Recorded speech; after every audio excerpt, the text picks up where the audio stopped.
Hey, we're live. Are we? That's what it said. You want to just sit there and see if we can stay like this for like 30 minutes? No, this is a game we play sometimes, but it's probably not that interesting to watch. Good morning, everybody. Today we're talking about We are talking about buying a car online. This is something that happens a lot where people will come and talk to us and they'll say, I saw this car online and I think maybe I should buy it. And so we always say, send me the VIN number. Because if it looks too good to be true, it probably is. I think that's one of the main takeaways in this video today is the car business is very simple. Mm-hmm. It's just super simple. Well, if it seems too good to be true, it probably is. Yep. But you do hear those stories from people that say, well, I found this person, they're getting divorced, or it was an estate sale, it was something crazy, and they bought the car for, less money than anybody else on the market. Right. Which I guess can happen from time to time, but that would be the exception, not the rule. Right. Yes, that is true. Perhaps we should show them the example because I just think it's so interesting. Yeah. So we have clients that do price. They look for the best price they could possibly get. And after we sit with them, we will discuss here's what we think a good market value of X car is. And lots of time, there's lots of research that goes into that and lots of practice and lots of application. And so people will take those numbers and go look at it themselves and start looking at the internet. Well, yesterday we had a client that was looking at a vehicle that we were discussing. And that client quickly told me they had found one online that was very pretty. The pictures were nice. And it was like $3,000 less. Mm-hmm. And I was like, okay, let's see the VIN number and take a look at it. So that's what Bonnie's talking about here. So here is the actual Carfax of that vehicle. So to simplify what you're looking at, red triangles are bad. Red triangles are very, very bad. So this particular vehicle looks like it has a salvage title. It went to a salvage auction. Those are vehicles that, can you explain what salvage means? They're vehicles that have been wrecked, and most of the time, if you scroll down on this Carfax report, right, you can see where it says where the accident was and how much damage. And it says here severe damage, right? And then also you can see what part of the vehicle is damaged, and it's almost the entire car. It's definitely severe, and this right here is a killer, airbags deployed. Mm-hmm. So airbags deployed means they blew out of the front dash or the side or whatever, and they had all of that stuff had to be repaired. The pictures were amazing. They really did a good job. Oh yeah, it was gorgeous. Piecing this car back together. Mm-hmm. But the problem, guys, is it's very difficult to get the financing on that vehicle. Right. From anybody. I mean, there are companies out there that are doing it now.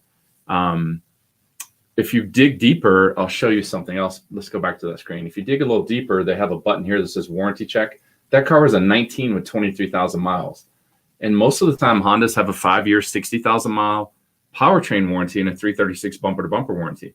But since it's salvaged, look at what it says here on all of the warranty stuff. Void, everything is void. So, it's just basically a vehicle that maybe it'll drive white for a while. Maybe the airbags never come out again. I don't know if it's safe to drive. Right. It's too many risky variables for me to say that this would be a good purchase for someone. Yeah. And a lot of it comes back to what we always talk about is with the warranty, that some of the things on these newer vehicles are really expensive to fix. So having a 2019 with a voided warranty can cost you thousands of dollars, especially in a vehicle that's been pieced back together. You don't know how long it's going to work. Yeah, we had a client that had a Jeep that had a starting problem. Yeah, it was the push button start. Yeah, and so what happened was it was a salvage title. They got a great deal. Everybody, they got all the money in the world saved, apparently. But then they went to get it fixed, and it was like $7,500 worth of damage. So after they already had done a loan and started making payments on it, and if you wonder what that car is worth, I think that was like an 18 grand car that she paid. Something like that, yeah. It was worth like $7 grand. Yeah. Plus, you still had to spend another $7,500 on it. So it was just so much drama. Drama is a good word for these kinds of vehicles. Yeah.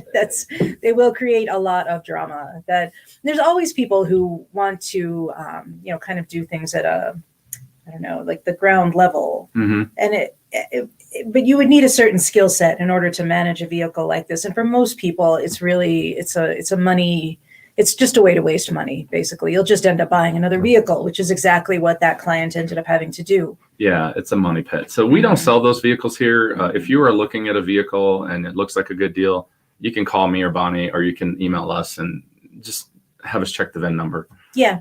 And we'll let you know. I mean, that's free. You don't even have to buy a car from us to have that type of advice. So, right.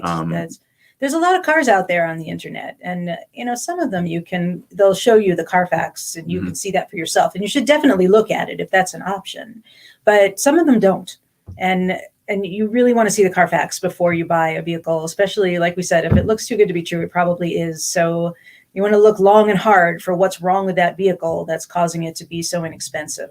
It's a very simple business, guys. Right now the market is very steady and strong. And if something's too good to be true, more than likely in our industry it is. If you can research it and find out and verify, then you're good. But it's probably just something like we just looked at. Yeah, the whole market has changed, and vehicles are more expensive. I saw something the other day. People like to complain on Facebook, and she was saying how, well, there's not so many cars, and they're jacking up the prices, and that.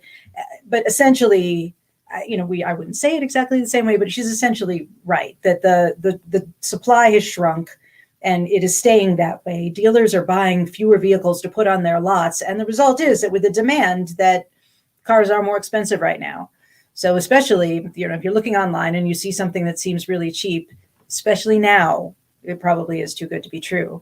Yeah, the market is pretty steady, so keep your eyes open, check with the experts. We'll be more than happy to help you out. We just wanted to do this quick video today to discuss that.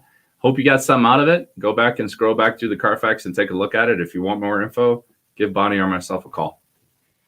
We like to talk. We're always happy to talk to you. All right, guys, have a great day.